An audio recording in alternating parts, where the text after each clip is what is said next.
Welcome to IgoroTech channel. In this video, I will show you how to fix Windows 10 low disk space error due to a full temporary folder. If you use disk cleanup to free up space on your device and then see a low disk space error, it's possible that your temporary folder is quickly filling up with application files that are used by Microsoft Store. To fix this problem, you'll need to reset the store, clear the store cache, and run the Windows Update Troubleshooter. To reset Microsoft Store, select Start, Settings, Update and Security, Troubleshoot. Click on Additional Troubleshooters. Then select Windows Store Apps from the list and select Run the Troubleshooter.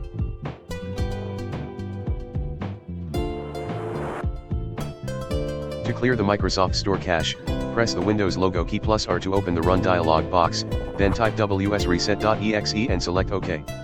A blank command prompt window will open, and after about 10 seconds the window will close and the store will open automatically. To reset Windows Update, select Start, Settings, Update and Security, Troubleshoot. Click on Additional Troubleshooters.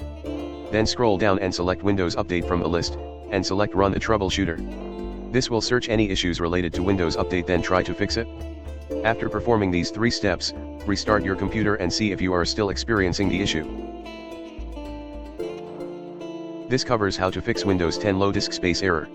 If you found this tutorial is helpful, please give us a thumbs up and don't forget to subscribe on our YouTube channel. Thank you very much for watching and have a great day.